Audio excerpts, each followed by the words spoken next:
Welcome back to All This Math. This is Professor Parker, and for this lesson, we're going to solve an equation where we have the variable in two different places. All right, we got the variable in two different places. Notice we got negative 6v right here, and then inside this quantity, we have another v, okay?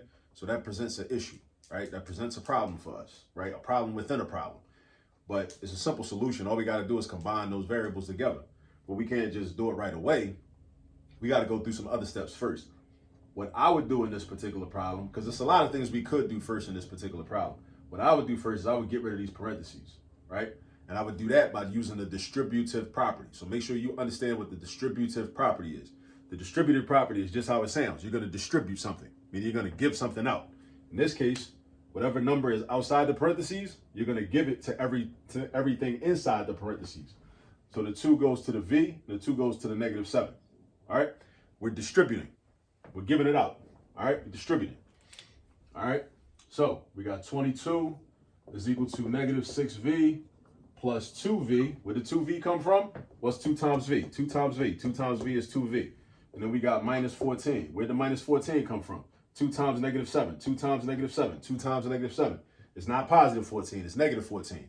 Whenever you multiply a positive by a negative, you get a negative product. Don't ever forget that. Same thing with division. Positive divided by a negative, or negative divided by a positive gives you a negative. All right. Now, I got v's in two different places. So what I'm going to do is I'm going to combine them into one unit, into one variable. All right, v. So I got negative 6v's. I got positive 2v's. Altogether, that gives me negative 4v's. So we got 22 is equal to negative 4v minus 14. 22 equals negative 4v minus 14. Now, I'm trying to get v by itself. That's my whole goal, is to get v by itself. So that means I need to get rid of negative 4, and I need to get rid of negative 14. So what I'm going to do is, in order to avoid as much messiness as possible, I'm going to get rid of the constant first. That's just a standard rule. I recommend it. You don't have to do it that way, but I recommend it. Get rid of the constant first, get rid of the coefficient next. So I'm going to get rid of negative 14 first. I'm going to do that by doing the opposite. What's the opposite of subtracting 14? Adding 14. So I'm going to do plus 14 on the right side. Then I'm going to do plus 14 on the left side. Boom, boom. They cancel out. 22 plus 14.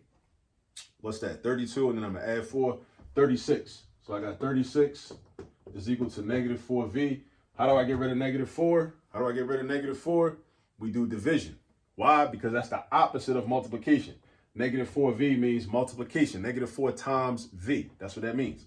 So I got to do the opposite of whatever I see if I'm trying to get rid of something. I got to do the opposite of whatever I see if I'm trying to get rid of something. So the opposite of multiplying is dividing. So I'm going to divide by the same exact number. But I got to do it on both sides. Both sides. Both sides. Not just one side. I got to do it on both sides. Got negative 4. Negative 4 divided by negative 4 is 1. That gives me v. 36 divided by negative 4 is negative 9. Boom, boom. That's our answer. Now, we can check our work. Throw a negative 9 in here.